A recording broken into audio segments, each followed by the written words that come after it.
This is Becky here from the Evermend team. Welcome back. Thanks for watching my video. So tonight I just wanted to talk briefly about finding healthy outlets for when you're feeling angry or when you're feeling frustrated. So recently, within the past week or so, I've had a few little incidences here and there that have made me feel angry or frustrated.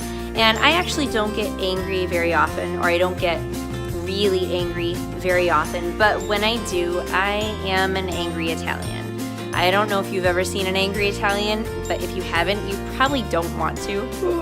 So some of the things that I have reverted to in the past, or resorted to in the past when I'm feeling angry, have been emotional eating, and I would just eat and eat and eat, and then I would gain and gain and gain. Or I would resort to raising my voice and yelling, which never feels good, and it doesn't feel good while I'm doing it, and it doesn't feel good afterwards. I feel terrible. So that's something that I have been working on consistently for the past few years, and I've gotten a lot better at it. When I feel myself kind of boiling up to that point, I literally take a step back. I might remove myself from the situation or the room so that I don't get to that point. So anyway, so I wanted to discuss just a few of the techniques that I've used that have really helped me when I'm feeling angry or frustrated. And then I'll talk about some of the things that I did today that really helped me.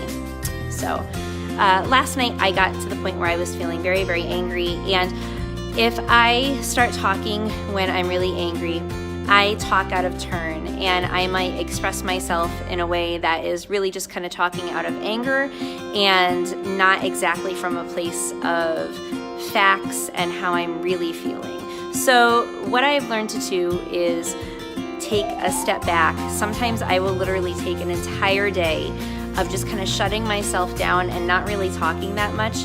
And I need that time and I need that space to myself to gather my thoughts back together and figure out exactly where I'm coming from. So that is what I did last night. I kind of shut myself down. Even this morning, I kind of shut myself down a little bit. And I used some of my other techniques to kind of get myself back to a balanced state and figure out what I was really feeling. So that is one technique, is just kind of taking a step back and not speaking out of anger right when you're in that moment. So some other techniques that I've used that really help are journaling. So just writing my feelings down and writing exactly what I'm going through at that time.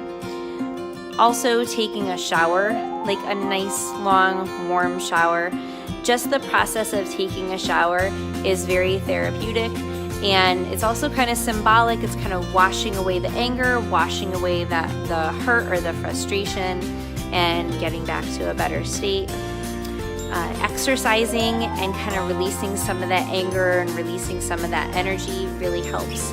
And also being out in nature and just kind of connecting with nature again, you know, having that fresh air to breathe in, and I don't know, it's very refreshing and very cleansing and kind of like cleaning the anger away.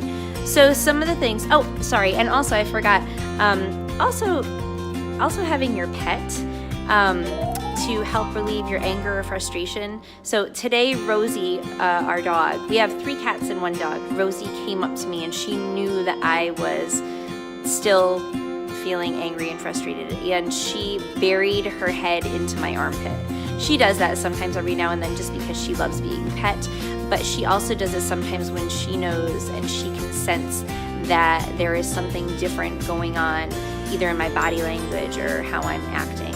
So that was extremely therapeutic, because I just sat with her head in my armpit, and I was just rubbing her, and she was nudging herself into me, and I needed that at the time.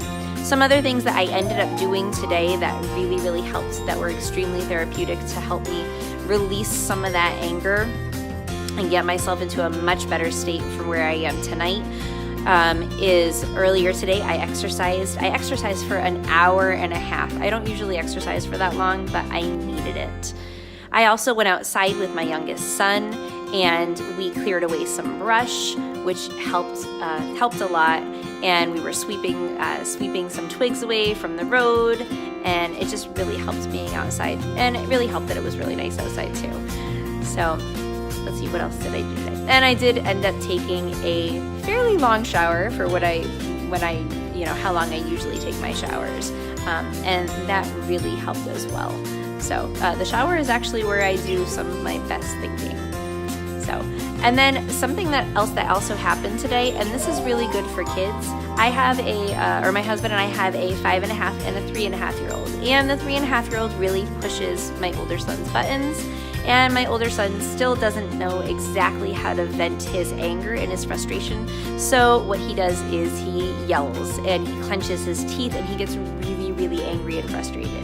And sometimes he also lashes out or tries to hit when he's in that heightened state of mind. So I ended up taking him upstairs to his bedroom today, and we talked about some other ways to channel your anger, and he actually tried some of them. So for little kids, some of the things I explained to him was using his pillow. He could use his pillow to punch if he needed to. He could use his pillow to squeeze. He could use his pillow to kind of scream into or kind of grunt into. And then he asked me, he came up with some suggestions. He said, "Mommy, can I step on the pillow? Can I stomp on it if I need to?" And I'm like, "Yep, if that's what you feel you need to do, and then you can come back downstairs when you're ready." And he ended up using it later that afternoon, and he felt really, really good. So I felt really good that I could give him some techniques that maybe would work for him as well. So I'm really curious what some of your techniques are that you've used to help alleviate or channel your anger, or relieve some of your anger or frustration when you're in that state of mind. I would love for you to leave a comment down below. And thank you for visiting again. Please come check us out on evermend.org or our Evermend Wellness Society Facebook page. And thank you so much for watching. I look forward to hearing from you guys and talking to you guys again soon. Love and blessings to you all. Take care. Bye.